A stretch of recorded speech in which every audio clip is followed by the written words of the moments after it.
Going Thank live. you. Greetings in the love and in the light of the one infinite creator. I'm Andre, and here with several others. And we're gathered here today. We will be talking about exploring consciousness from psychedelics to spiritual practices. All right. And so, first quote we have here from 2009, 0328. I'll read the question. Do I have a volunteer for reading the answer? Uh, oh, I can't see it. I gotta be able oh, to see it. okay. I'll enlarge it for you in a second, or you can click on it. Okay, Okay. okay. From Canada has a question. S says there are a lot of people taking hallucinatory drugs. Many of them report that it helped them to open their minds in new ways. Others get very frightened and never do them again. Please explain what is happening to a person when they are under the influence of one of these drugs, and if it is harmless or beneficial. If you could speak specifically about LSD, mushrooms, and salvia divinorum, I would appreciate it. All right, Amanda. Uh, We are Joseph Quo, and we are all aware of the query of the one known as S. My brother, the question of the use of hallucinatory substances is not so much a spiritual question as it is a physical question. Further, it is not possible to offer one answer for everyone who would take a given dosage of LSD, mushrooms, or salvia shall experience that dosage in a unique way based upon his body type, his sensitivity, and the many aspects of personality and energy in terms of vital energy, physical energy, emotional energy, and so forth that come together to create that moment when the dosage is taken. In general, my brother, such substances remove obstacles to the seeing of a fuller reality. How this will work for one person is impossible to predict, and whether that dosage exceeds that entity's ability to integrate experience is also impossible to predict. Thus, it is that experimenting with drugs is called such accurately. It is indeed an experiment. We would never deny that it is often such enhanced experiences that give a new seeker the impetus towards awakening and seeking outside the limits of his birth and culture. We'd also not deny that there are many whose experiences have not been positive ones.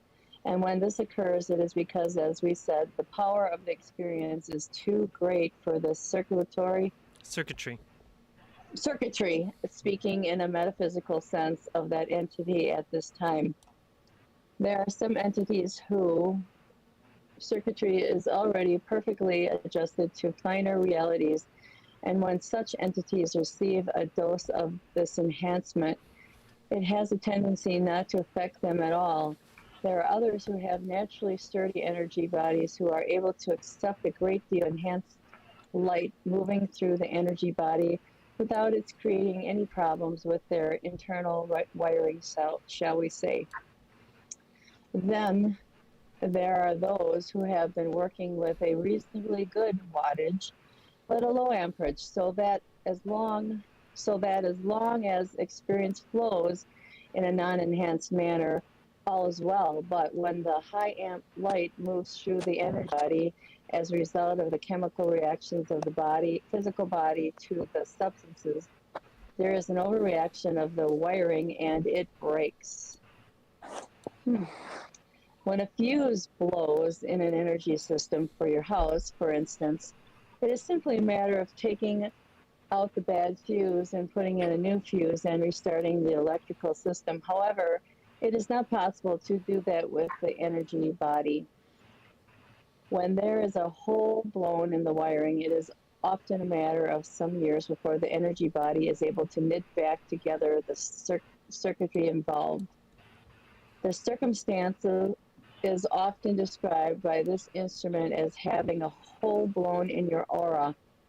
When this occurs naturally, it is considered to be a very unfortunate thing, and in some cases, there have been situations where there was never the possibility in that incarnation that, and on the level of that circuitry, of mending that circuitry entirely. Consequently, we would not presume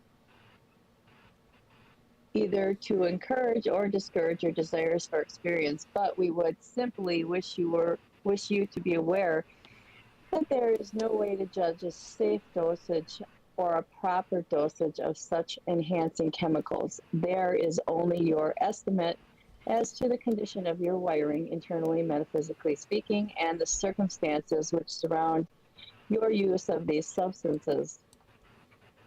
We apologize for not being able to speak concerning specific drugs and their actions upon you.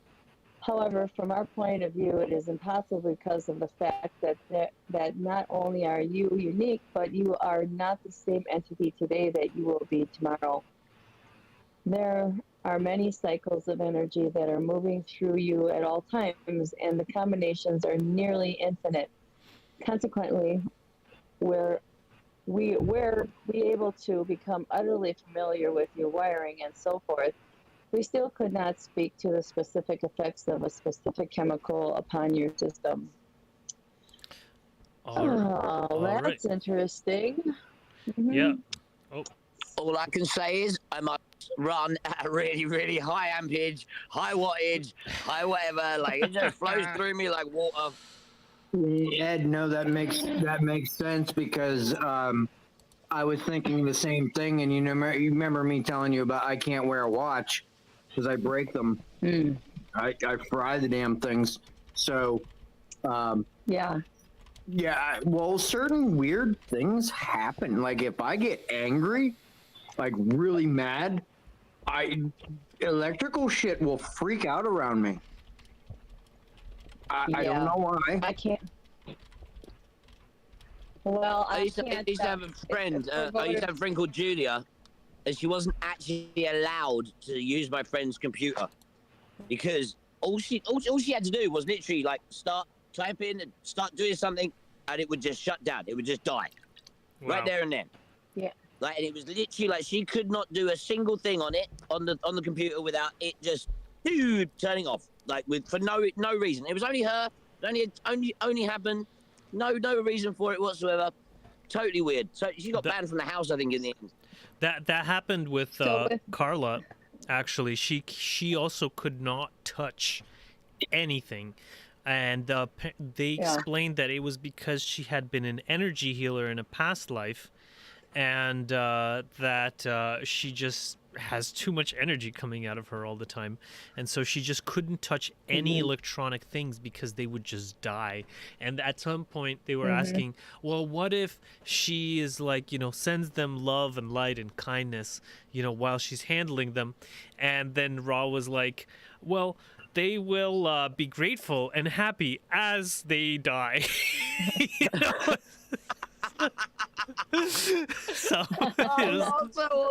So it was it was just like one of those pre-incarnational issues, I guess you could say. That computer pre-incarnatively chose. Yeah. Well, I mean, it's from her previous incarnations, So yeah, in that sense. I can't use one of those cards to put in the bingo things. You put a card in.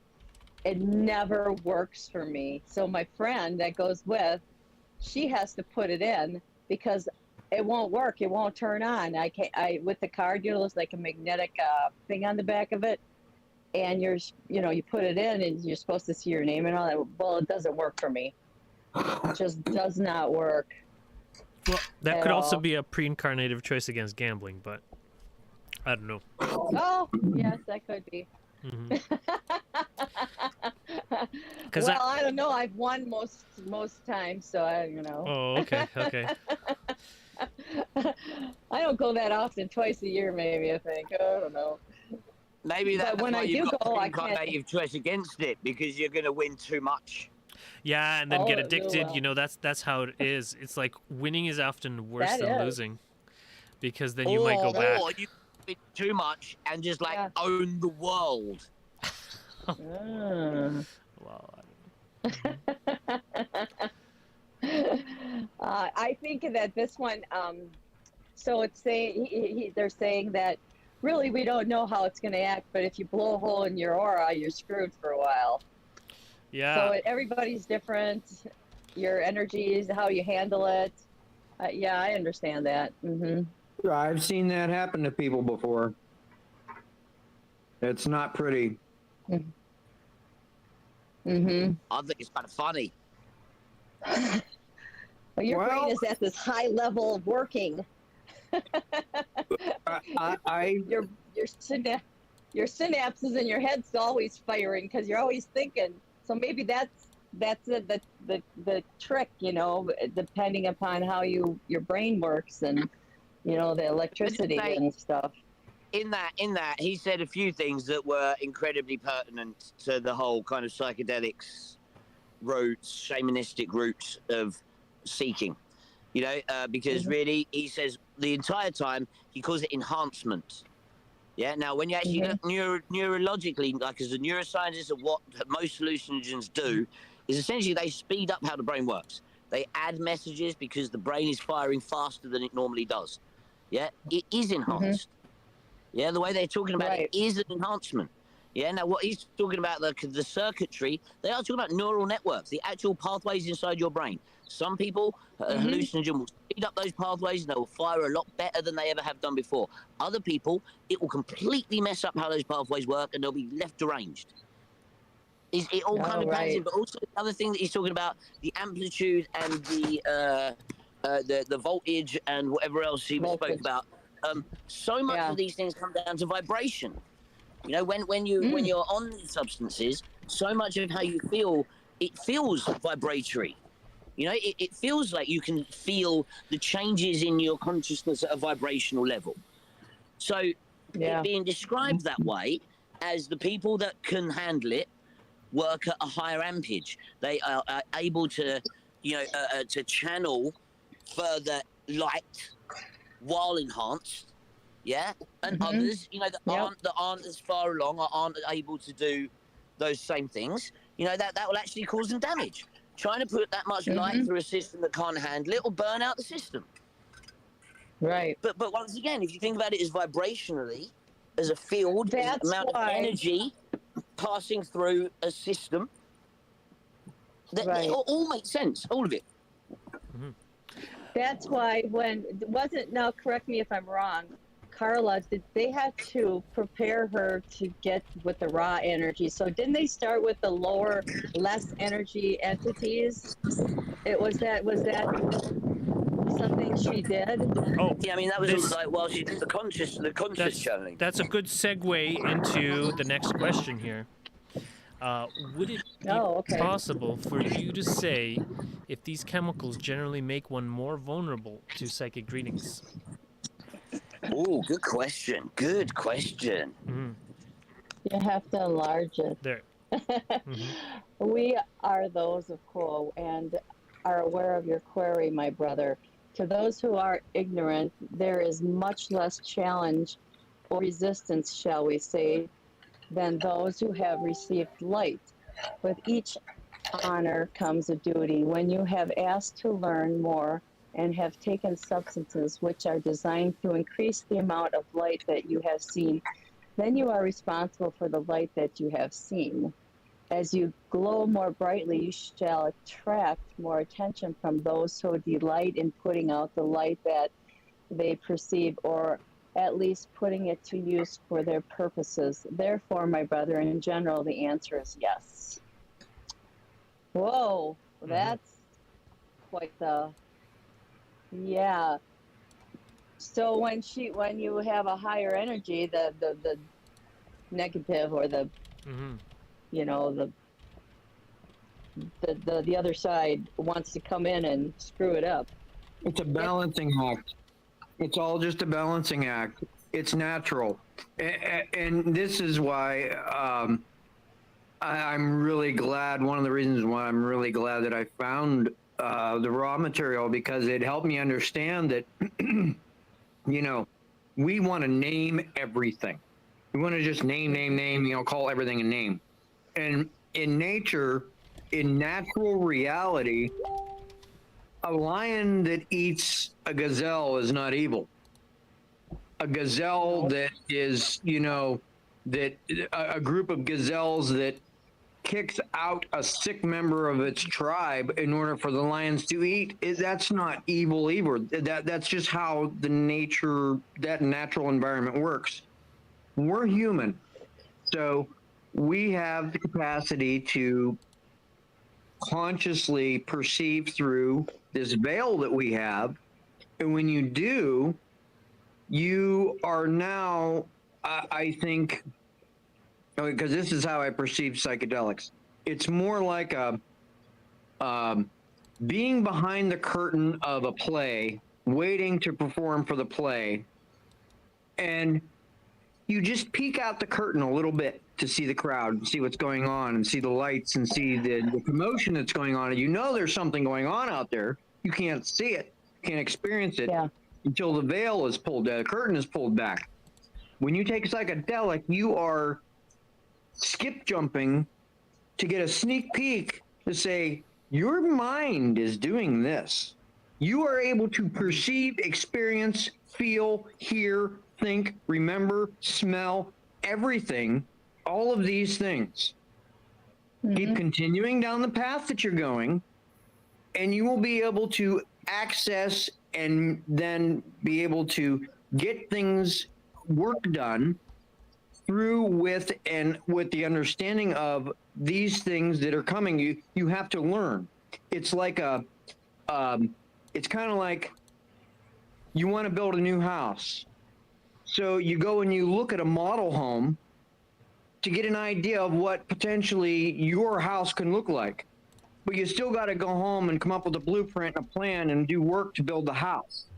You saw it, you were in it, you felt, wow, this is really nice. But then you go back home and you go, forth with making your own house. That's kind of what you're doing here. My thought is if you need the psychedelics to get the feeling, then perhaps you need to lay off and do it the old natural, do the meditation and do the breath work and all that kind of thing. That's why it's an initiatory process. It's not something you want to do all the time. Right. When Speak for yourself. Well, yeah. Maybe not. When I've taken extreme hallucinatory experiences, they're intense for me. I'm learning things. I'm seeing things and understanding that, okay, there is way more shit that I have to do to get to be able to understand what I just saw. So it actually gives you something to do and look forward 100%, to. 100%, dude, 100%. But just like what Ed was saying now, Sashi, she's actually in the meeting tonight. Okay, this is one of my groups of experiences with using hallucinogens. Now, a year ago, I didn't do any type of meditation like what I do now. So when I took a hallucinatory substance a couple times, something very intense was revealed to me. And I talked to Ed about this. I talked to Desiree, a couple people I've talked to about this. And it showed me something.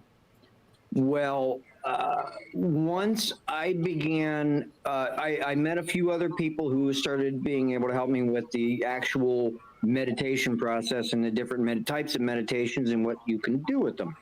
And Sashi was one of those people that I met that she does a specific type of a healing meditation. Well, and Ed pointed this out to me because sometimes yes, social memory complex. So you talk to people and you start to learn other parts and things and put things together that you didn't yourself. And he told me, I explained to him what happened during one of the Arcturian meditations that I had experienced. And he says, dude, that's the fucking book they showed you. You're going through these meditations and I'm actually getting the story told me when, okay, at first I got the flip book version, hey, this is here, we're here, come back and we'll tell you more. That was my hallucination experience. When I go into the meditations, I'm riding on horseback. I'm going through the woods. I'm seeing the waterfall. I'm seeing all these things. I'm watching a battle happen. I'm meeting fucking wizards in the woods and seeing, dude, it's an initiation. It's just to give you a taste so that you have the craving to continue the process. That's what it is intended for, and it gets misused. I think it's probably one of the most misused and misunderstood things in the whole spiritual community. One of them. I don't know what your opinion is on that, but it's very misused and misunderstood.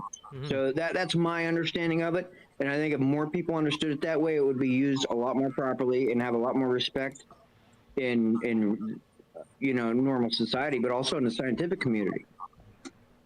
We have another question here. Maybe it will give us some insights. I was just going to jump in on this one. Okay, go ahead, Ed. Okay, just quick. There's this whole thing about how you have to do the work to cover what you do. Yeah. Now, if you're just going to be a smash head, you just do this because of addiction. Yeah. Then that's different from the actual spiritual use of these tools that they're designed to do. And they're two different things. Now, if you're going to do the work, yeah, you're going to realize that every single time you smoke a cigarette, you are calling your ancestors to you. Yeah, that every single time you smoke a joint, you are opening up the spiritual senses, and you're actually neglecting the physical body. That every time that you have a line of coke, you're supporting the yellow ray body. Every single technology that you can use all has a spiritual basis on why it works. What's the other line it says? The only reason anybody ever gets addicted to anything has got nothing to do with addiction. It's got nothing to do with all the chemical, like all the other nonsense. It's to do with the fact that drugs take you closer to Creator. And that right there is what addiction is. Nothing else. Just getting back to Creator. On demand. Can I say anything? Yeah, go ahead, Amy. Sorry. I was just wondering, okay, like there was this thing I seen about rats, and like those mice are rats, and they were doing studies on them, and they like, I remember, okay, I'll try to tell you, like I'm not exactly probably right, but close. They were doing like these studies, and like they did something to like really scare them and stuff, and they showed like in their DNA 6 generations down that didn't even know each other, like they didn't like be by each other and like learn from each other, that their DNA was still scared from the same things that the other ones were scared from when they did these like experiments on them, and their DNA remembered. They think Right. the epigenetic. Is that like something about what you're saying? Epigenetics. I just want to. Epigenetic memory. Yeah. That's what you're talking about. Yeah, genetic memory that they didn't like know each other. Like the dad didn't teach the baby, and they taught it, and they weren't around each other. Like, you know what I mean? Yeah. So, I think there may be some differences and some similarities. I think the genetic memory would be more to do with kind of what you carry on from your parents. So if your parents had problems with addictions, then that raises the issues with you, or your children, for example. But in terms of what Ed was saying, I have read from the Confederation that usually addicts, oftentimes, they're people that are seeking for love, and they are not finding it in our society, and so they are turning to drugs in order, as Ed says, to get some love from the Creator. Still thing, yeah. Yeah, but they also did. All people want love, I think. Yeah. Even if they hide it. Yeah, but as long as people are getting love, then they won't need the drugs. Like, for example, they did these studies. Here, maybe I can share them. But basically, the rat park studies. And so the rat park study, they compared rats.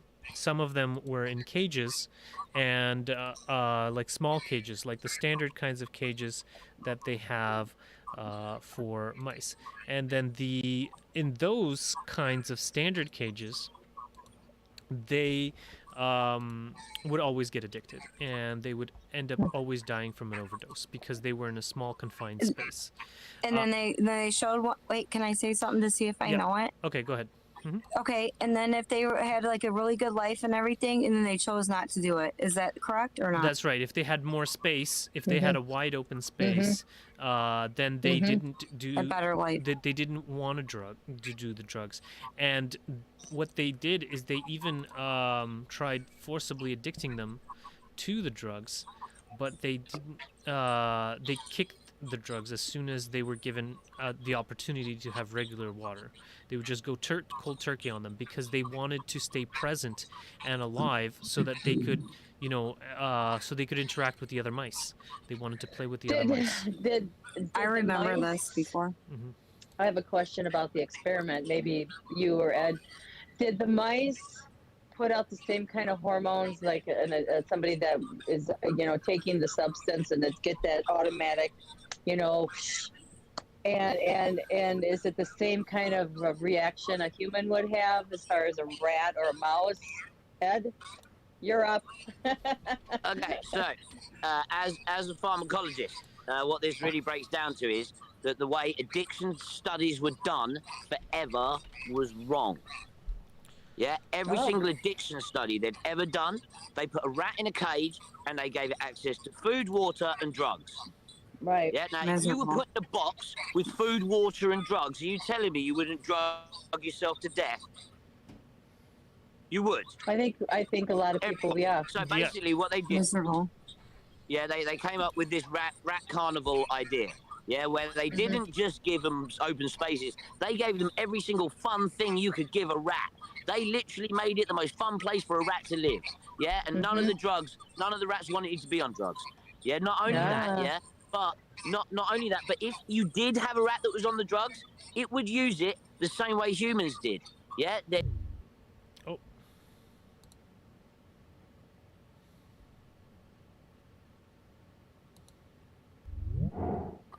No, because that's not what addiction. What these studies really proved is that addiction is actually something that's caused by society. And when you alienate people because of the fact that they do drugs, you make them into addicts. If you include them, and it doesn't matter that they're on drugs, then they're perfectly normal, functional members of society.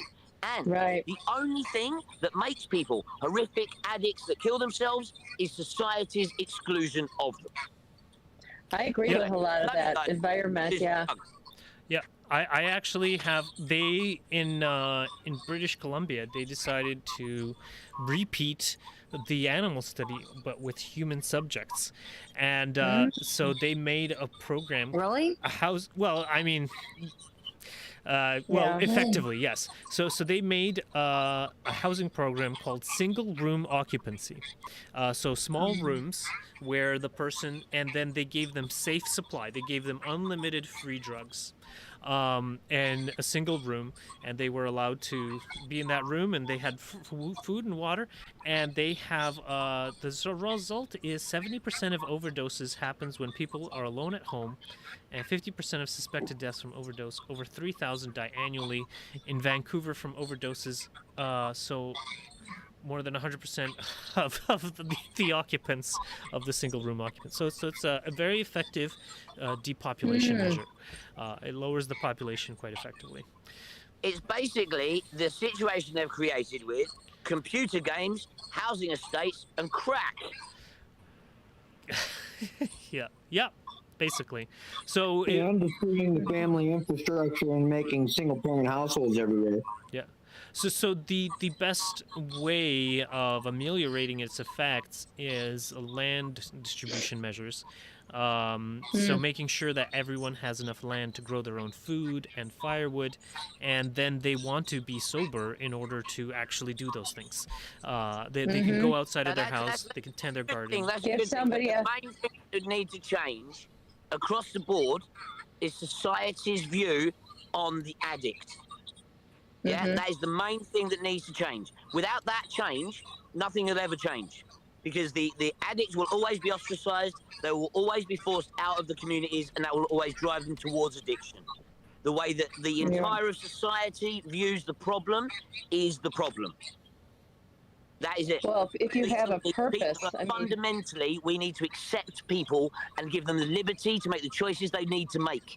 Yeah, anybody that judges, anyone that ostracizes, anyone pushes them away, makes them worse. That's it. That's all there is to it. yes, I agree with that. Yep, So I do agree with that. I have a relevant question to this. Okay. Can you generalize about the purpose for experiencing the addiction? There seems to be an addictive type of personality, seems to be an addictive type of body chemically. There seems to be some very distressing things that go on during addiction to some substances like alcohol or hard drugs or tranquilizers, yet people repeatedly seek that addiction out. Can you generalize on why? Amanda, did you want to read it? Or Sure. Okay. I am Latwi. We are not fond of generalizations, though they are most frequently our lot. In addressing queries such as have been asked this evening, it is necessary to speak in general terms in order that an overview can be given. Yet to speak in general terms is to limit oneself greatly, for each entity is quite unique, and though each entity does fall within certain groupings, and may be therefore in some cases spoken of in general terms, yet one cannot look at each entity within any group and speak accurately in all instances. Therefore, we shall attempt a generalization with those qualifications understood. Entities who experience what you call addictions to various substances, such as alcohol beverages and as they are called, harder drugs, are oftentimes entities of great sensitivity and creativity. Entities within the culture in which you now exist who contain within themselves depth sensitivities, budding creativities, and who yearn to express that which they feel they are, yet who also find such expression blunted by the generals that we say, blah, blah, become sometimes frustrated and find that their only solace is to turn inward and to ponder how to exist as a finely tuned being in what seems to be a gross and greatly overpowering world. Okay, such an entity will often Drives my life. Such an entity will often turn inward to such an extent that it becomes reclusive. Such an entity will find there are various aids to intensify this reclusive nature.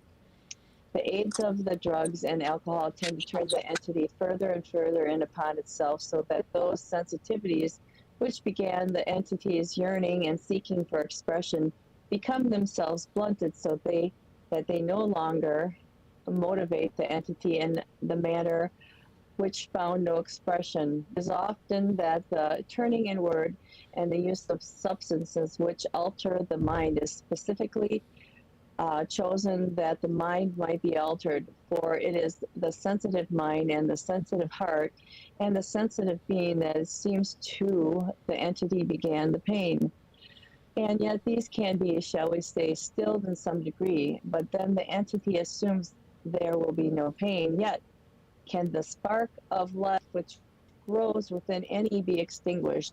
It is often a long journey until the entity discovers that the spark must live, and how that spark shall live is the decision which each must make. Right. That's pretty. Yeah, that's what's going on right now these days. People are feeling like that, I believe. Yep. My son had two people that he knew. One was a heroin, and the other one just killed himself. And nobody really knew what was going on. So yeah, they have to. It is sensitive people, because I know that my son's friends, they were like all kind of musicians and stuff like that, and those people tend to be more creative and sensitive and stuff. Okay, So, people yeah. got a misconception about addicts. A lot of people look at them like they're the scum of the earth, and Right. and honestly, they're hurt. They're going Yep. through a lot of things, and they're just trying to find a way to just separate from that pain that they're going through. And the problem is, instead of people seeing them for what's going on or having that compassion, Right. they push them even further down that Negative. windy road. It's not about yeah. but it's not about being negative. It's literally people that feel like they're drowning, just trying to tread water. But people, we have this really limited way of thinking, to the point where we're so judgmental that we don't even try to have compassion and to understand others. And people that don't have those addictions or anything else like that, they think that they're above them, but they're just as susceptible to it. It's just that maybe they had, support or whatever else. But like, I think a lot of people with addictions are the most sensitive people, in the sense of like, more gifts that end up going through all these things to get them to the point they're supposed to be, so they can fulfill their purpose here as what they're supposed to be. Because wisdom comes with everything you go through, and if you don't go through certain things, I'm not saying addiction, but I'm just anything, right? How are you going to grow and get you where you have to be? So I kind of look at it as a stepping stone there too. But I think we as a whole need to have more compassion for one another and try to understand things instead of outcasting people, because we're really not that different, regardless on if you have an addiction or not. 1000%, Des. Love you. Love you too. Sorry, I look like shit. I'm about to turn my camera off. My eyes are swollen. Okay. Allergies. No one would have 2 noticed if you hadn't seconds, said anything. Oh, look at. Okay. So yeah, like a large chunk of that of fucking exactly what we were saying. So with what they were saying there, yeah, about how the kind of like you go into yourself, yeah, because the world's rubbish. Yeah, how much does that tie in with what we were just saying? Yeah, society and the outcasting that addiction creates is what alienates these people. Yeah, that not being able to connect, not being able to fit in, not being able to be the same as everyone else is what drives you away from everyone else. You know, and then when you get there, you know, you've got yourself, right? Drugs really, really, really, really help with you spending time with yourself. Yeah, that looking inward thing. Yeah, I could literally be on my own forever and not need another human for the rest of my life as long as I had weed plants. I'm just saying. Yeah, so it's like they were saying reclusum, and that's it. But this is it. They are a very good aid to that. But I'd prefer to be in the real world accepted. Is the fact that I don't fit in, and that whole artistic thing, that whole sensitivity thing. You know, when he was talking about how you've got the amplitude and you've got the level of vibration that you can take. Yeah. Yeah, I think that the creative people, the people that are artistic, that are musicians, that are the ones that can change that emotion into to manifested objectivity. You know, they're the ones that have probably got those vibrations. They're the ones that do feel it the hardest, that take the most out of it, because they're the ones that can express it the most.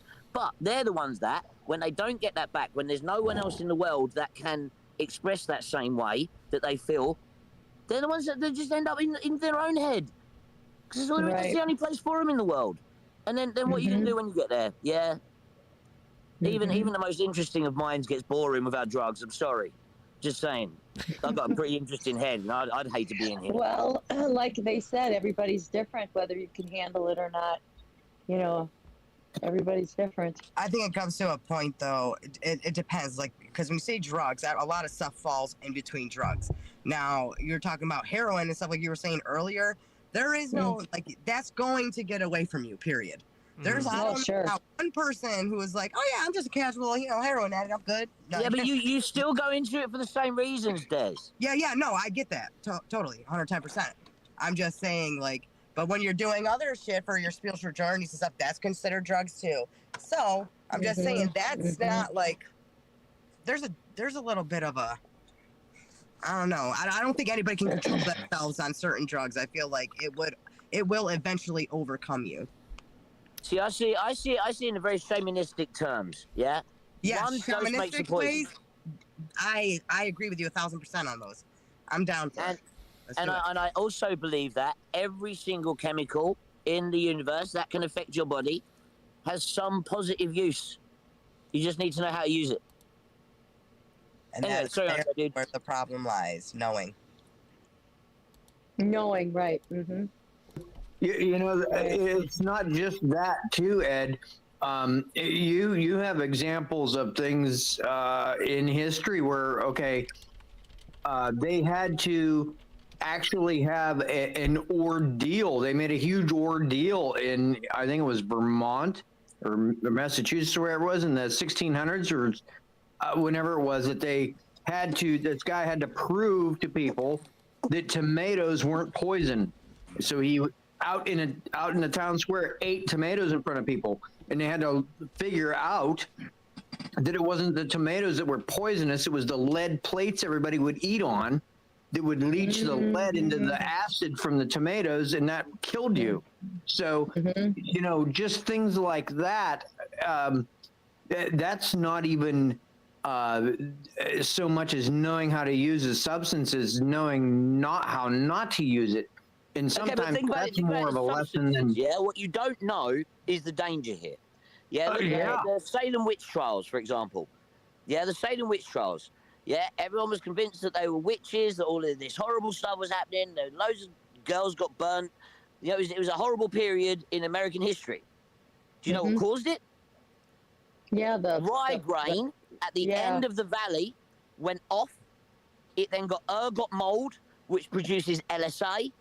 That LSA was blown in the wind into Salem town, and everyone was tripping fucking balls. Oh, Jesus. Yeah. Now, the point is the not knowing. That's just so funny. The not knowing is what fucks everyone up. Yeah, if everybody known that's what was happening, I'd have fucking moved there. Jesus Christ. Wouldn't have burned girls, I'd have started parties. But they didn't know. It would have been a totally different energies coming in. Absolutely, yes. I could see that, yeah. Yeah. Wow. Yeah, well, information is, if you think about it, the most valuable commodity that we have in the entire world can be information. Think of what Hitler would have paid to know exactly when and where D-Day was going to occur. What would he have given for that information? Dude, seriously, this is why I'm no longer going to try to speak to my higher self, to my past life. Yeah. Why? Right. That scares me every day, man. What? Well, like my fucking past life was a Nazi. Yes. Yeah. Who has quite clearly tried to communicate directly with me. Yeah.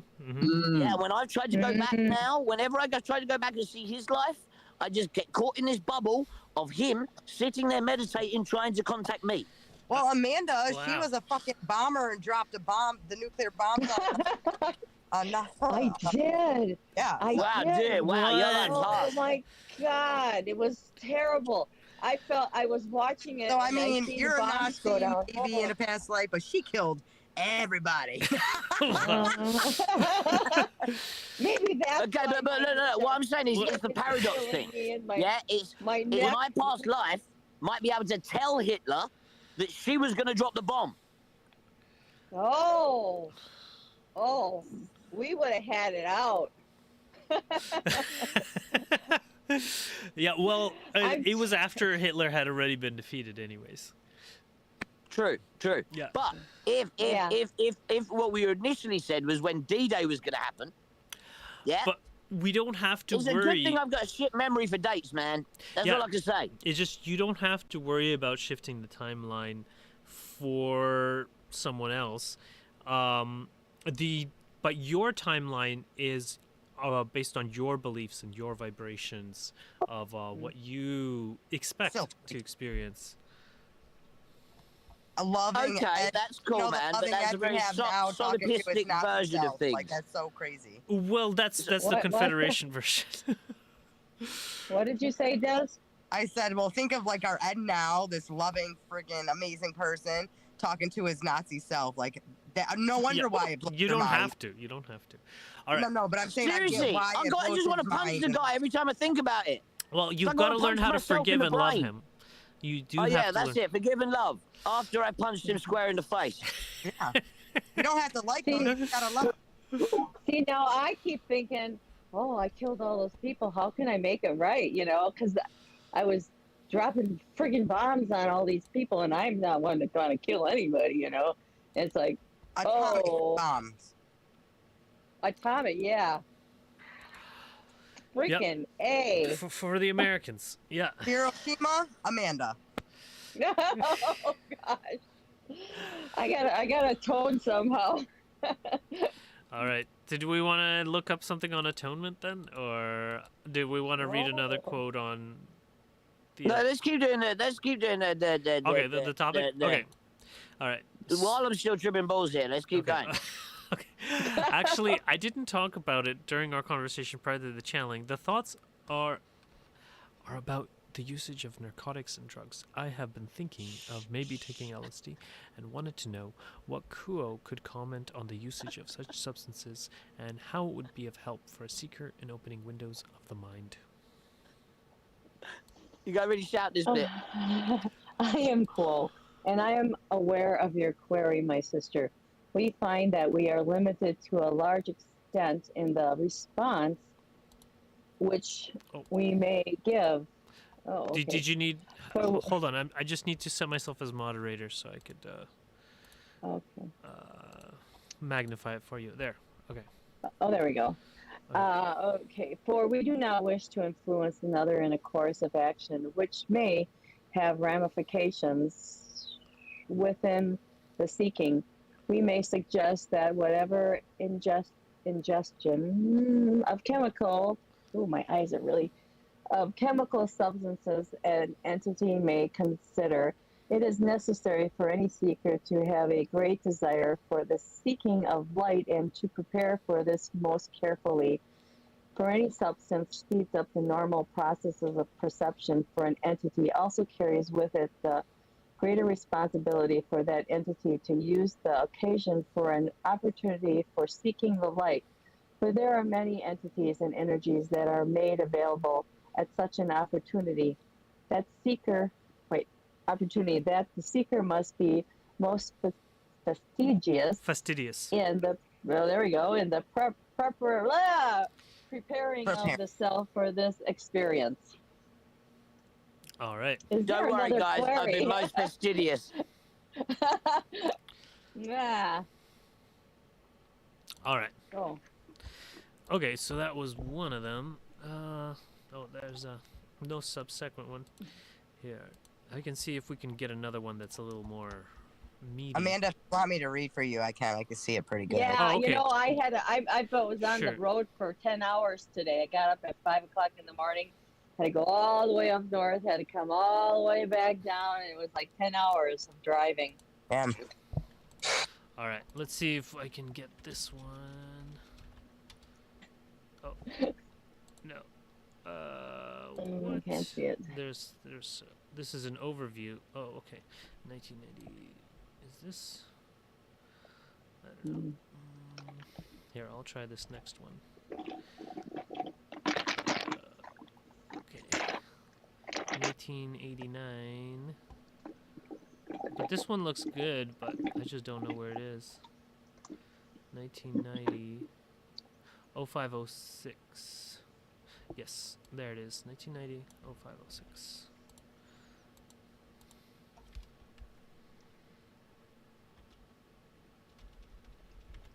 Okay, why all through recorded history? The question this evening has to do with why is it that throughout all of recorded history, various cultures and religions and sects of one kind or another have all attempted to alter their consciousness by one means or another, whether it's by drugs or dancing or singing or chanting or oming or meditating. Why is it that humans have found it attractive and even necessary to attempt to alter their consciousness? Is there something within the human brain brain mind condition that is lacking or searching? Or what is the reason for this attempt to alter the consciousness that has been evident throughout all of recorded history and is evident today? All right, Desiree, you want to read it? Wait a minute. Oh, there it goes. Now it's big. I am quote. It is a great pleasure for us to greet you in the love and light of the one infinite creator, in whose service we all walk, and whose hope we all live. May we welcome the entity known as K to the group and offer this entity the blessing which the creator pours through us and through all. Thanking this entity for its interest and for its intensity of seeking that it is, that it and each of those within this circle manifests within their thoughts and their activities. You have asked us a question this evening, which may, oh, there we go, which we may answer in many ways. Indeed, there is perhaps no larger topic than this, as it is an examination of the fundamental nature of those imperishable entities which you are, and the relationship to the physical vehicle that which carries this consciousness about and enables it to use the catalyst of experiences, which are taken as such in such a way further to accelerate the pace of spiritual growth, further to deepen the apparent suffering and sadness of the constant life of the pilgrim, which is that of continual change and transformation. Now, lest you feel that we begin by identifying some rather than all as having the desire for deeper perceptions, by which we have said, we say instead that each entity, each unique portion of consciousness with whom you come in contact, has within itself, as a central spring, a central motivator of the physical manifestation and of the thinking, the fundamental desire to explore a bias which is as instinctual to it as the turning to the light is in your second density flora. This is not a learned activity, but rather an instinct. We would ask you to put aside philosophical and metaphysical considerations at this time, that you may gaze steadily into the mirror of your memory. Is there any time, if we may use that word, within your conscious memory that you thought to yourself, this is all that there is? I'm perfectly satisfied with what is. Very few people could make such a statement in honesty, for it is a portion of the deepest instinctual nature of each portion of consciousness. First, to seek to be and realize the self. Secondly, to turn towards the light, whether it be physical or metaphysical. Thirdly, to explore the dynamics of all situations, to find within them a transfigurement that causes one to move away from the mundane. Within your illusion, you both embrace the mundane and you push it from you. You have a full range of emotions concerning. Oh, what's going on? Hold on. It's Amy. Or here, I'll try to mute everyone else. Okay. Mute everyone else. Okay. All right. Okay, go ahead. Okay. All right. Where did I leave off? Okay. Shit. Where is it? Okay. I'll just start from right within. Within your illusion, you both embrace the mundane and you push it from you. You have a full range of emotions concerning the difficulties of being the self. Part of that divine discontent is the absolute certainty within each entity, which is at all conscious of itself, that there is more that it does not know. There is, therefore, within the very first chakra or energy center that's yearning to move from the relative to the absolute, from shadow to substance, from form to information. Let us say that humankind is biased towards some feelings that there is a self that does not perish. In the midst of the illusion, which seems to declare precisely the opposite, the vague yearning of many is quelled, and the life energy is distracted and dispelled by your gadgetry, your mundane concerns, and your concern for your position, your rights, your strengths, and your improvements. Let us move briefly to a digression about power. This culture's entities are very eager to give their power away to other sources, rather than seeking to remember the awareness that is within. Redemption and paradise are sought by some identification with some personification of that which seems to us to transcend the illusion in which you are enjoying existence. The yielding up of this personal power is not permanent. It can at any time be taken back into the individual by the individual's conscious effort, and we urge any who have not done so to do so. So to do, okay.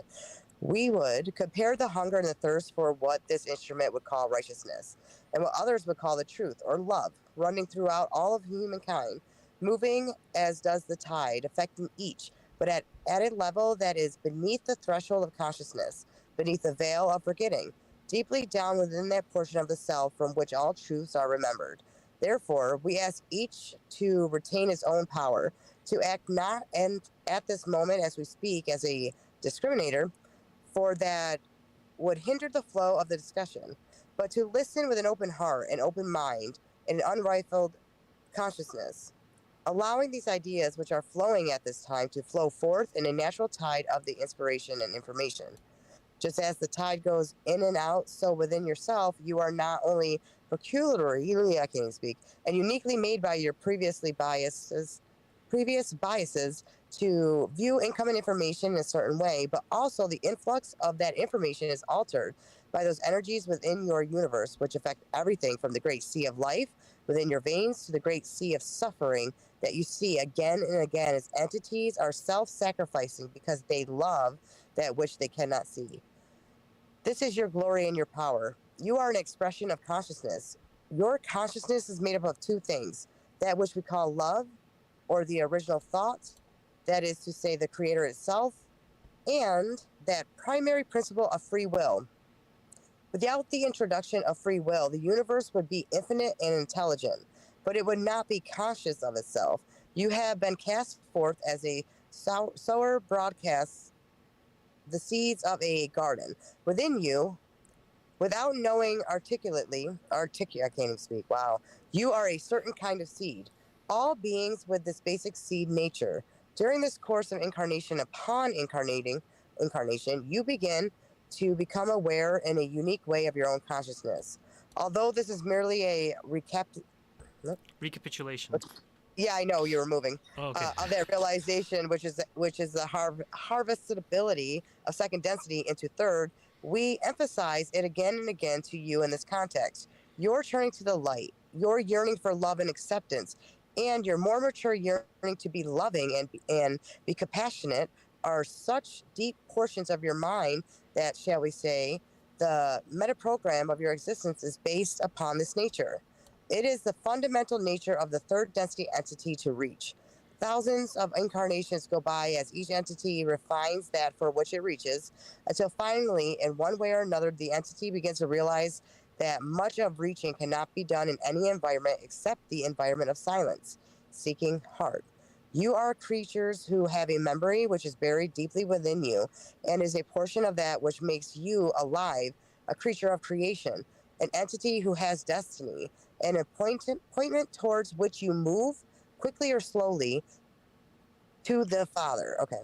Do not be concerned about the length of time that it may take to refine this instinctual sense of something more into a practice that ultimately makes immediate contact with the mystery which lies beyond all information. This mystery is not the answer for anything or to anything, for all of your questions lie within the illusion. All of your theories, your perceptions, your knowledge cannot bring you into a state wherein you may expect to experience the knowledge of the one infinite creator, your father, your mother, and your lover. Each of you is a soul, a portion of light, and you are most personally beloved. Yet you are that word, Inextricably. entwined with the free will, which gives you the opportunity to seek within an illusion, whose singular purpose is to throw each entity away from the center of beingness into confusion, despair, suffering, and difficulty. These are not the actions of a cruel creator. These are the actions of a creator which has learned that no lessons are learned in the happy holiday atmosphere of Eden. You may visit the garden, the oasis, that place where all questions are answered, but you cannot bring back words to describe the experience. Now, as you know, that your second density entities are already instinctually turning towards the light and seeking to grow, so too may you see that the part of your inheritance for your own evolution in spirit is that absolute certainty that turning towards the light will obtain for one result which one desires, truths for what one hungers, for which one hungers. To be without spiritual hunger is to be somnolent. And there are many at this time among your people who, in spite of all that occurs, remain in this condition of sleepwalking through an incarnation, walking past joy and disaster, worship and suffering, thinking only about the weather. The weather one should have brought the umbrella, thinking about the dinner menu, thinking and thinking and thinking and thinking. We say to you straight out, although we are not infallible, it is our opinion that you cannot be any system of knowledge, become aware of the presence of love. You cannot, by any special series of learning, arrive at the gates of paradise or find yourself in a position to aid others. You seek that which you feel is there because it is there. The unknown does beckon, and there is that which pulls you forward irresistibly so that you are not entirely at any time in charge of your own development, for your instincts towards self-development will create gradual widening and focusing and maturing of the personality. Much has been said about the culture in which you live, a culture in which the idol of the day is what is called technology.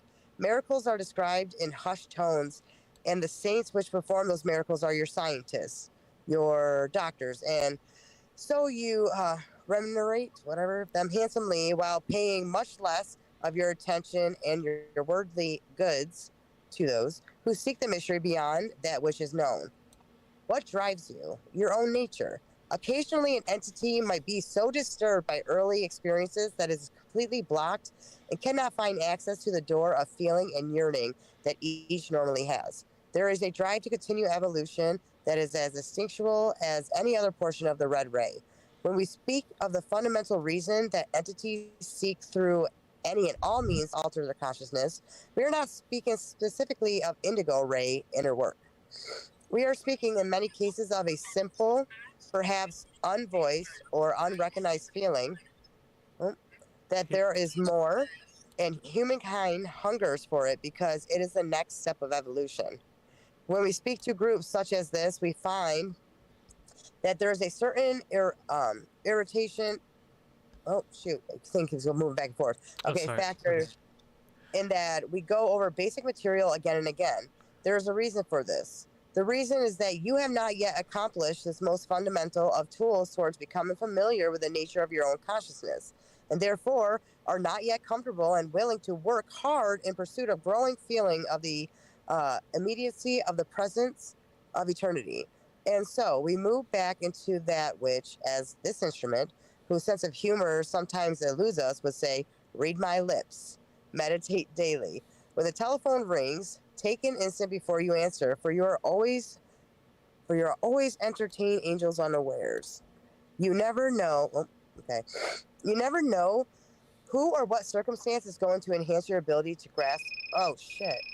Sorry. Now you have to take a moment and think about the angels. Yeah. Stop, Max. All right. Sorry, where did I leave off? Okay. You never know what or who or what circumstance is going to enhance your ability to grasp your situation. Your situation is simple. You know that you are no more than you seem. You are more than you seem. My dog's pushing on me. Yeah, my dog's pushing on me, so I'm like fighting him. All right. Okay. Okay. You wish to find out what that more is, and you are impatient because you have a very short time in this illusion. Your use of catalyst is painfully inadequate, so that lifetimes must be terminated as an entity becomes completely full of that which needs healing. It has not done the meditation. It has not squared away towards the self. It has gazed outside of itself for authority. There is information which lies within, and for which channels such as this one, and all circumstances whatsoever, can be triggers for your memory of the truths that lie waiting for you to discover within your deep mind. The study of the archetypal mind, which may seem to be irrelevant, but let us hold up to you the contrast. On one hand, there is the entity which believes that it may collect learnings, and by that collection, form a staircase of light which moves that entity gnostically into higher and higher realms of wisdom until it has finally realized itself. To our understanding, there is no way to improve one's grasp of one's spiritual situation or one's ability to benefit from this illusion, which is summed up in wisdom literature. Wisdom is not what you are here to learn. Certainly you may use it, but what you are here to learn is the open heart, the acceptance of the unacceptable, the love of the unlovable, and the meaning of the word compassion, the entry in a personal way of infinity in eternity into the supposedly mundane existence. We suggest to you that it is our opinion that there is no situation which lies beyond the pale of learning, growing in the manifestation of love that is the nature of the self. But one thing first must be surrendered, and that is the quest for the one answer that will allow all things to fall into place neatly, cleanly, and irrevocably. You are finite creatures attempting to grasp the concept of infinity. Your minds cannot hold that concept. It can only name it, and thereby feel it has some power over it. This is an illusion.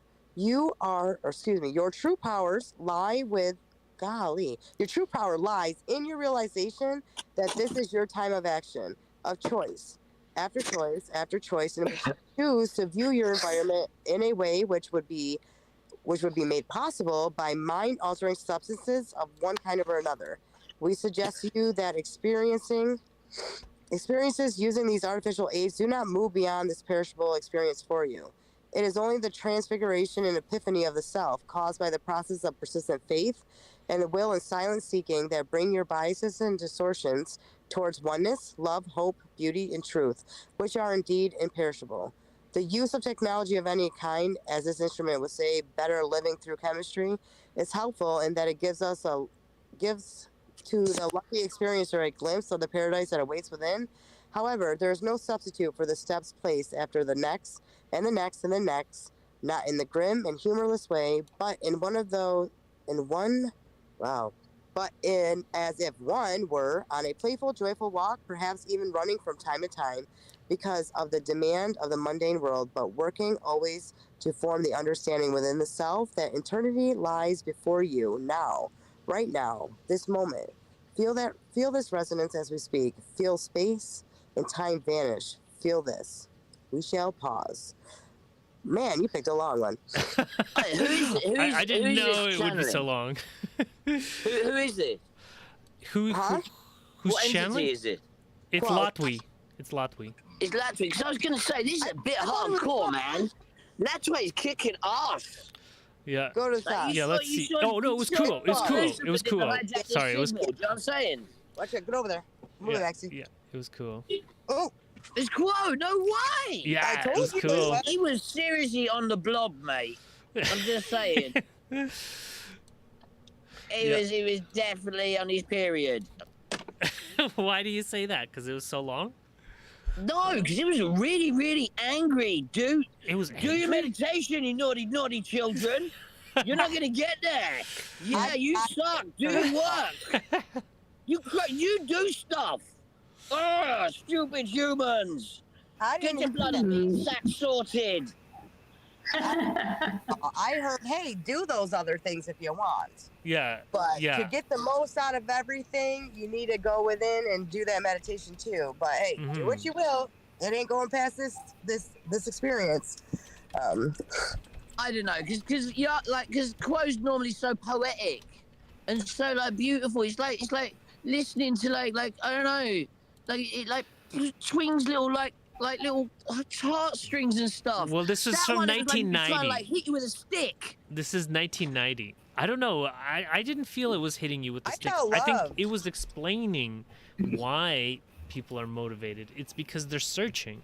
It's because they're I seeking. think they're Yeah. real. Oh, they had to pull the card of like, you know what? I just have to lay it out here for you guys.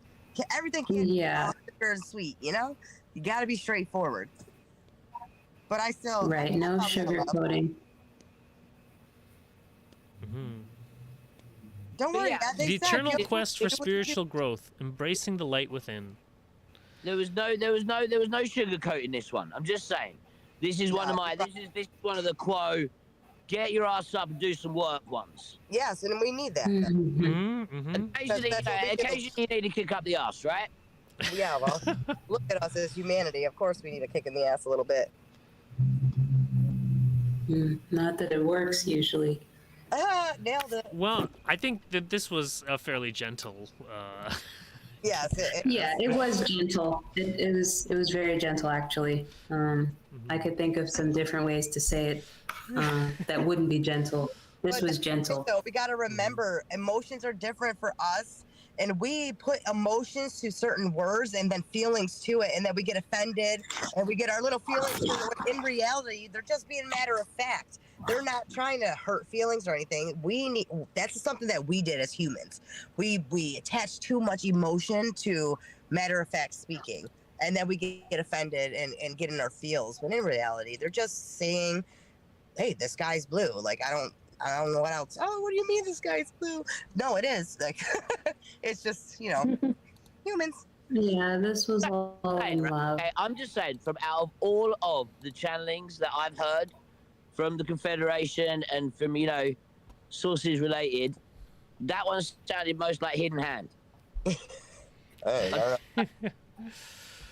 Don't know if the signal got hijacked or something. Because they all say the same stuff, but it's how it's said. Yeah. Mm-hmm.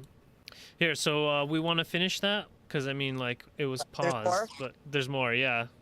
All right, how to make it bigger screen again Okay. because it was like tiny on my screen. Okay. I'm on my phone. Oh shoot, I lost it there. You read so much. I feel bad. I can read the rest. Oh, go ahead if you Okay, want, Ashley, go ahead. Okay. Because this suggestion is powerful, and we do not wish to create a state of deep concentration for any, we will continue speaking, but we hope that you may see that which we are talking about. You are eternal and imperishable, and there is nothing that you can do within this illusion to affect your true nature, except to determine to live a certain kind of existence, which embraces as the center of this existence the love of, the praise and thanks to, and the supplication before that portion of the self that may be spelled with a capital S. That portion of the self which we shall never find unless we die to ourselves. And by this we mean that the smoke screen, the confusions, and the embafflement of entities which keeps them from this immediacy of oneness with the Creator is tremendously widespread, and is so challenging that it is by grace alone that one is able, in any sort of constant sense, to attain the desired goal. Thus we ask each to use the intellect by all means, but not to confuse the works of the intellect and the functions of belief with faith itself. Not faith in an object, for the only object which commands your complete respect is a mystery to us as well as to you. We know nothing but the mystery. However, it has become more harmonious for us to worship and to serve that mystery that is beyond all things and all non-things, that is beyond ego and egolessness, that is beyond the mind and the imagination of humankind. Faith is that faculty which knows that all is well, and in the face of apparent difficulty, the power of faith is all important in shaping your experience. Take your substances, imbibe your wisdom-giving potions. There is no harm in experiencing your natural state, but know too that this will cost you, for to dwell within vibrations for which you are not yet ready is often to do damage metaphysically or physically to the entity which you are. This instrument is asking us with some fierceness to retain that which we wish to give for another time, and so we shall. But we do ask each to meditate, as always, persistently, patiently, lovingly, and without regard for any outcome. Allow your realizations to surprise you. Hunting for realization is a hunt without a prey. The realization lies within the silence of your own being. We would at this time, with great thanks and pleasure in using this instrument, transfer the contact to the one known as Jim. We are known to you as those of Quo, and leave this instrument in love and in light. All right. Cool. I'd like that one. Hey, I like them all, dude. I like them all. Oh, okay, It was just, I kind of felt like that was an unusually out of character one for Quo. But that bit at the end there, that was full on. No, I love him. There's one interesting thing that I thought was interesting that they said there. It said about the levels that you're able to be at, or whatever. I can't remember what it said. It said it right at the end there. It's like that when you take the drugs or whatever to get to the levels of wisdom or whatever, that you're essentially going back to a place that you already know. Yeah, kind of said that, right? Bye, Des. Yeah, Des is going here. Okay. So yeah, so the whole, like you said kind of like, you know, you take the wisdom technologies or whatever to go back to this place that you already know. Yeah. Right now, I don't know about anybody else, but one of the most unbelievable things that I've found on my whole, especially with hallucinogens, is when I take them, I feel like I've gone back to a place that I am more used to being. Like, I'm always like, you know, you get this big kind of fear thing before you do it, but then when you get into it and it's all there and it's all in front of you, it's like, wow, I'm home. And it is very much that feeling of you settle right in, and it's, I don't know. The point is that from the outside it seems alien, but when you're inside it, it feels more real and more like you know it better than you know the real world. I mean, I don't know whether that's just my experience, because it says in there that some people have it this way, some people don't. And, you know, some people, you know, you go and you open yourself up to that kind of level of light and it can really mess you up. Yeah, whereas I kind of feel like, for me, it feels like I'm going home. It doesn't feel like these are things that I'm opening myself up and I'm learning. It feels like this is where I came from, where I was, my natural state of being. More like a recognizing a place you've been and are familiar with than finding something new. Exactly. What there was that one channel lady, Jane, didn't she? The Seth material. Seth material. Jane Roberts. Yeah. She did smoke and she did drink. Yep. I love Seth. Seth's Before. awesome. Yeah, I love Seth. Like she needed to relax and just chill. I mean, yeah, she was doing it in a trance state, and Seth did remark that it aided, a little bit of it aided in the channeling state.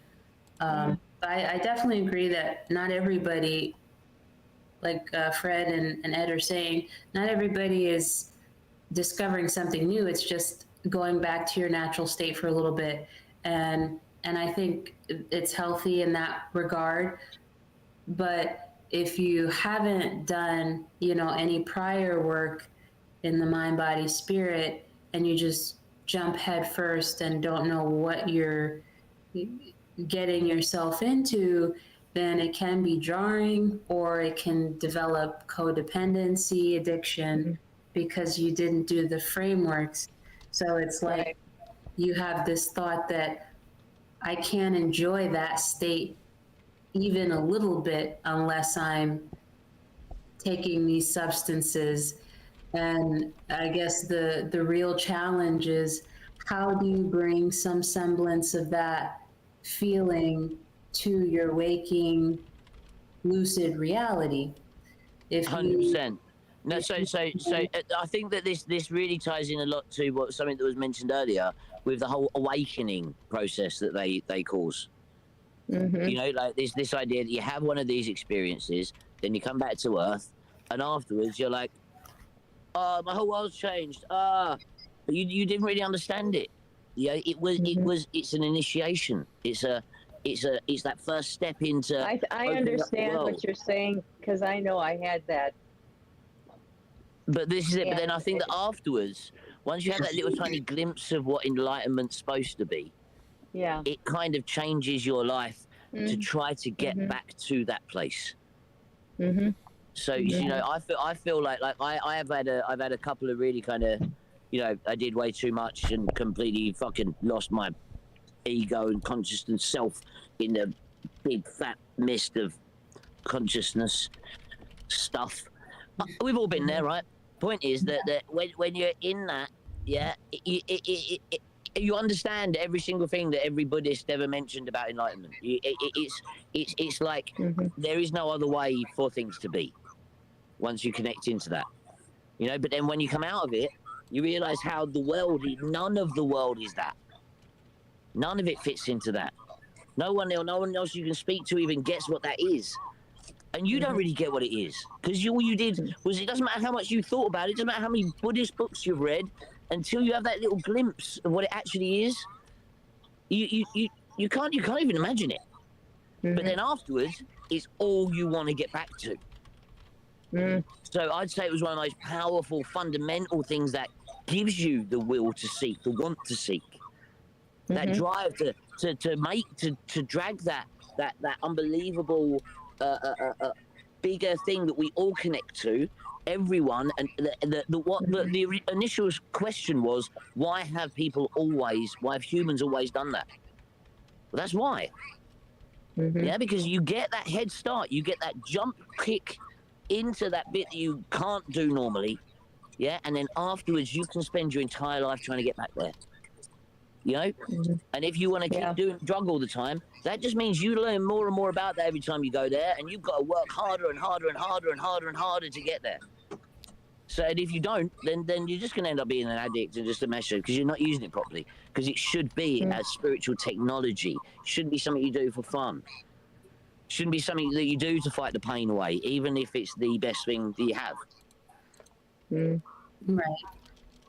Well, I think also, like what Ashley was saying about, you know, when people jump in head first, you don't know what you're doing.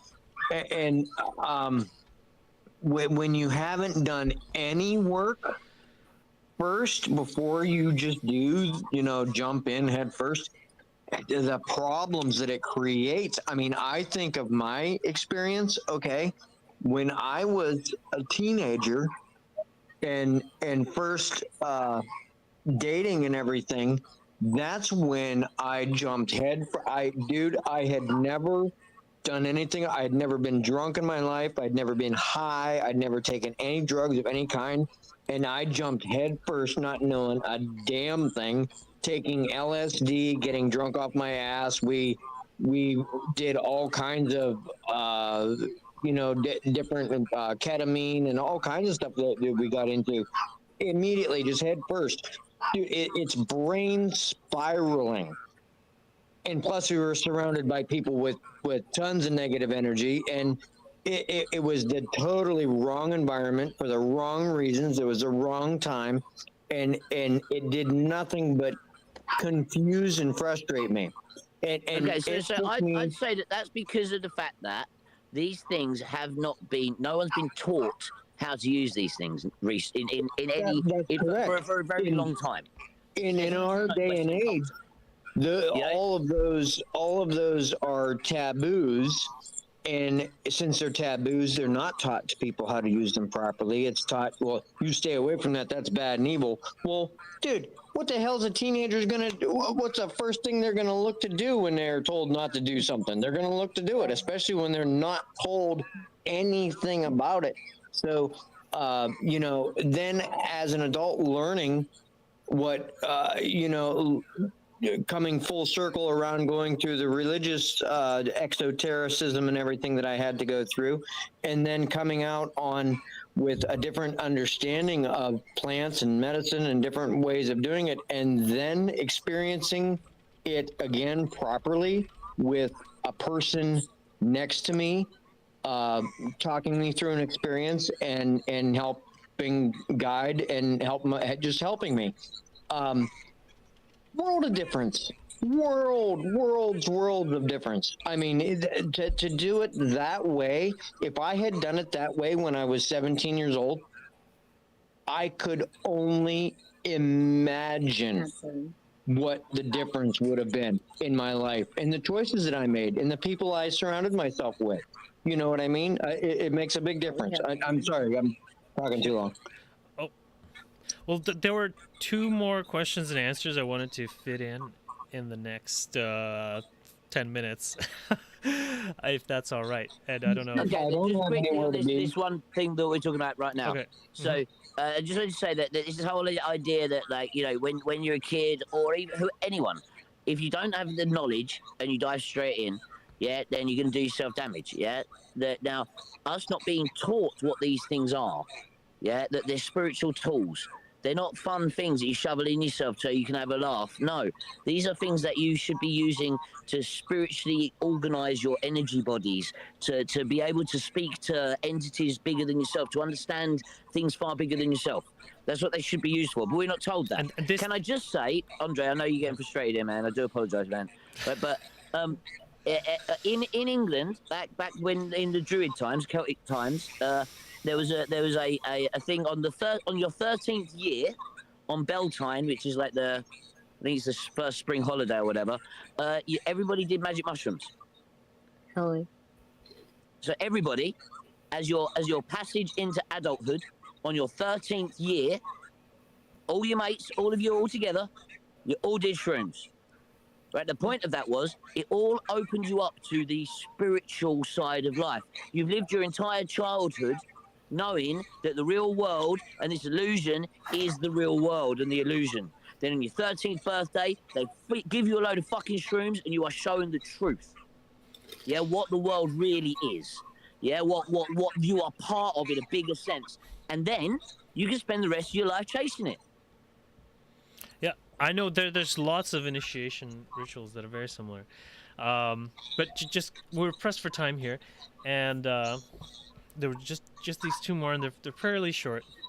Okay, what is the role of mind-altering, conscious-altering plant medicines like magic mushrooms, ayahuasca, marijuana? Are they helpful on the path to ascension or not so much? Ashley, did you want to read it? I'm sure. Okay. I am Cole, and I'm aware of your query, my sister.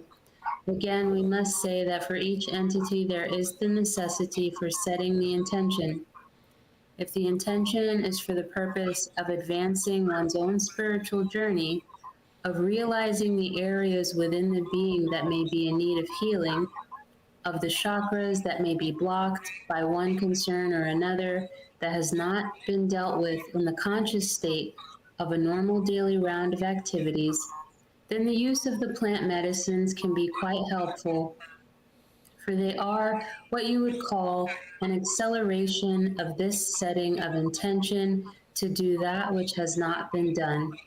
They magnify the opportunity to heal the self and to move forward on the evolutionary path as full members of the human race, all of whom have various difficulties that make them seem to be in need of healing and of being imperfect, and yet this need for healing and seeming imperfection is exactly the state of being that is required to be understood, so that the plant medicines may have their effect to fulfill that desire in recognition of the need for... Could Healing. you scroll up a little? Yep. Thank you. This need for healing and seeming imperfection is exactly the state of being that is required to be understood, so that the plant medicines may have their effect to fulfill that desire in recognition of the need for healing. All right. So this is just like what Ed was saying, that it's a lot of it is about intention. Yeah. Yeah. And yeah, there's so that's a good one. And then I guess we'll just do the other one. All I've got to say on that one, oh, yeah, yeah, you say it. Rastafari, my brother. Title, summary, and notes for seekers. Based on this, and then there's also another good question that I saw from this very same session about here. Yes, but how do you determine where along your path that the efficacies of these different drugs or whatever start to fall away and that they become a hindrance at some point? I'm not sure how to tell that. I am Cole, and am aware of your query, my brother. Again, this is the providence of the one who is seeking some kind of healing or reorientation of the mind-body-spirit complex, so that it is more effective in opening the heart in unconditional love, which is the purpose of your third density illusion. This is a determination that is something that is the responsibility of the one in the situation of considering the use of such plant medicines or considering not using such plant medicines. This is not something that anyone else can tell you, my brother. This is something that you must determine on your own. These free will choices are the way that every person, every entity moves forward in an evolutionary process. One cannot choose, for you have to move. This is your choice. Very good. Very good. Yeah. So that was the last one. Okay, you guys discussed. You like so I so mean, yeah. I love that the focus is like the purpose for it initially is healing and awakening and opening the heart into unconditional love, and then the chasing is to actualize that love in your daily life to the point that you don't have to take the substance beyond a certain point. You see, like the unconditional love, the purpose of it eventually should be that you can actualize it within for the self, for other self, and that's the work. Like that's the overarching goal, to open yourself up to that love. And I feel like if you can't perceive that love unless you go back to that substance again and again and again, that is a problem, because the love is where you are. It's in your waking reality. It doesn't matter what you see around you, human beings in different states of upset or aggravation. When Latwi says love is all that there is, love is all that there is. There's just various distortions of that love. So it's the love that looks like hate, and it's the love that looks like turmoil, and it's the love that looks like a dead end job, and it's the love that looks like you have 3 kids and a whole bunch of financial burdens, but the love is still there. The goal, the journey, the task, the challenge is to see that and to be that under all circumstances. So I'm all for it initially opening up the doors to unconditional love, but that's it. The love isn't exclusive to those substances. The love is always there, everywhere. I know one of the other teachings on this topic that I've read in the Confederation is that, you know, the things that you learn or experience in, you know, an altered state, you need to learn to apply to your sober state. And Exactly. you know, you need to experience that love in your sober state. You shouldn't be dependent on the substance in any way, in that sense. And so because you need to like continuously grow spiritually, and so that should reflect across your whole life spectrum. You know? And it's more like sorry to bring in another ET, but Bashar calls them permission slips. So you using ayahuasca or marijuana or shrooms or whatever, that's your permission slip to access what's already within you. Because it's not like the substance is introducing something foreign. It's just kickstarting your body's own processes of generating DMT and derivatives of LSD, and that's all in your pineal gland and third ventricle and all that good stuff. That's already in you. So what the plant or the shroom is doing is just kickstarting what you already have inside. So it's not even an outside thing anyway. It's all coming from you. So I just really hold on to the concept that these are extremely powerful and extremely beneficial, but they are just permission slips for you to do and be what's already inside. And it's so hard. It's so hard to imagine that we are the one infinite creator. it's really hard to actualize that we are intelligent infinity in finite vehicles. So we need these things sometimes to just remind us that, hey, and it doesn't even have to be one of the plants. It could be rituals. It could be certain magical tools, crystals, rocks, stones, vibrational mantras, whatever. All these are just keys to allow us to access what's already within. And I think just having that awareness kind of changes the flow as well of what we use, you know? Well Yeah, said. there's loads in there, but yeah, it's like the whole idea of in the Hermetic tree, this idea that Jupiter is essentially the fact that we already know everything. We are connected to the infinite intelligence. We know everything there is to know. The greater consciousness, everything. We are connected to that. We've just forgotten that we know it all. So it's like when you learn something and when you read something, and you like, wait a sec, I know about this. How do I know this? Where do I know this from?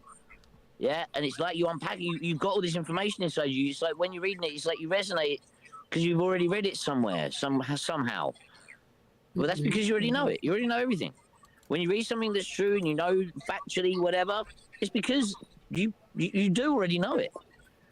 So yeah, and I think Quo already another point. Quo says about like Ashley, you said about the using rituals or using a magic wand or whatever you've got to use to kind of project those energies. That not to rely on those. Quo says about that. He says any of these magical tools, which includes drugs or whatever else, any of those things.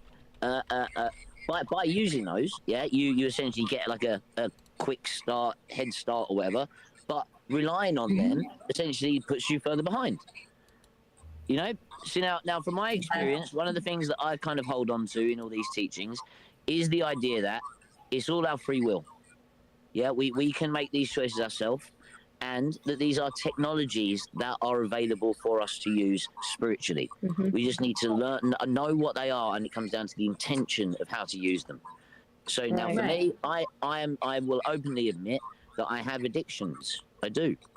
But I know for a fact the reason that these addictions are so prolific in my life is because they support spiritual things.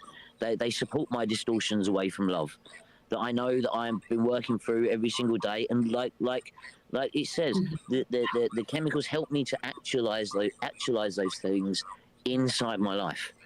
Getting over the pre-incarnative choices and biases that I'm only still unpacking and still learning about myself, that are the fundamental things that make me me.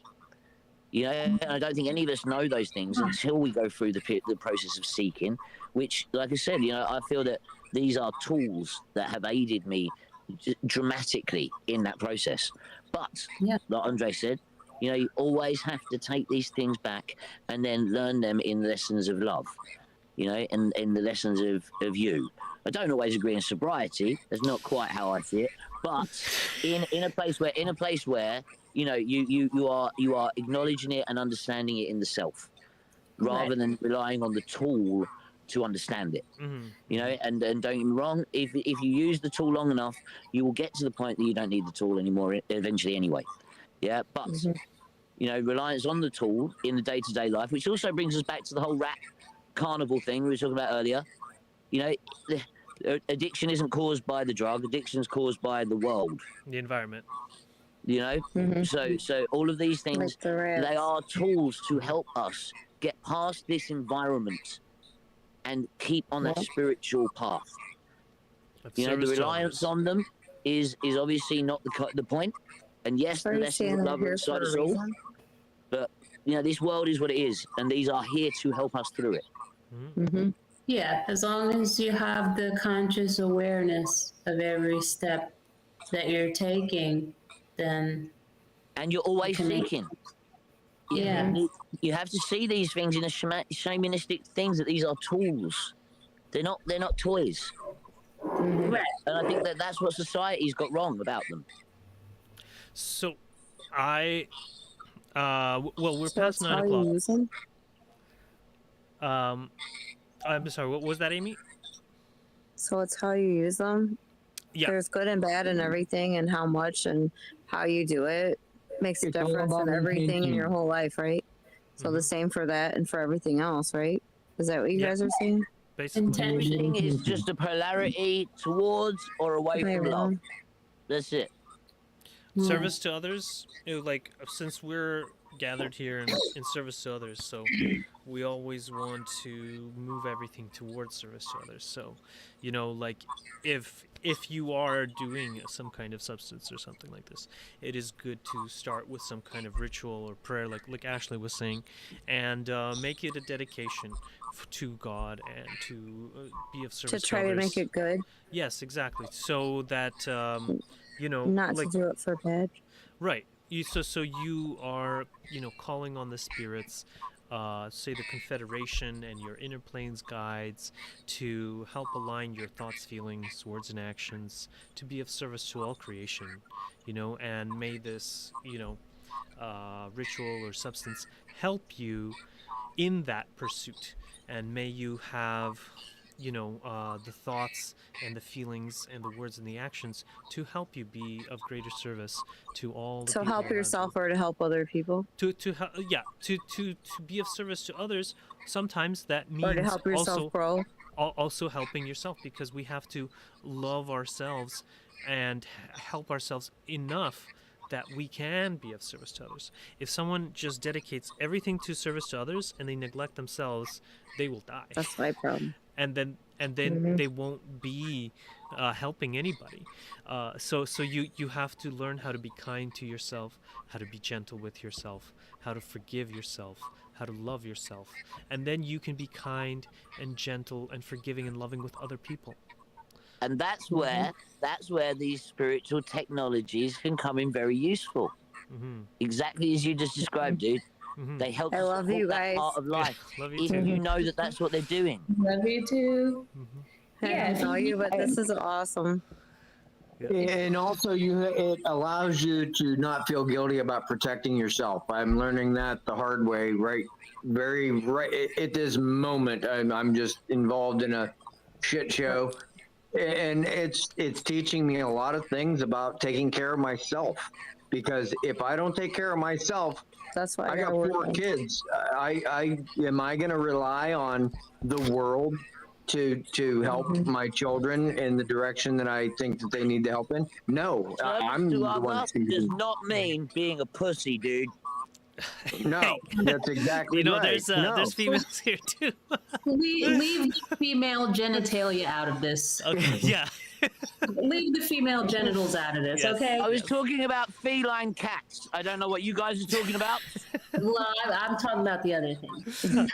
Okay. Yeah. So there's a place for bravery and for vulnerability, and for gentleness and for kindness, and we know males can be more outgoing, but it's totally okay Yeah, either no, way. I get it. Yeah, know. I get it. Yeah.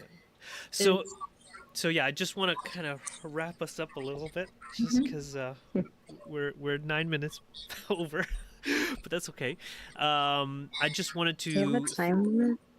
Oh well, it's until 9, and then I still have to make a pizza, and then I have to go to bed, Ooh. and then I have to wake up Andre really has early a in the time morning limit. to bake the we, pizza. we do stay and hang out and talk Yeah, sometimes you after guys the meeting's over. can keep talking.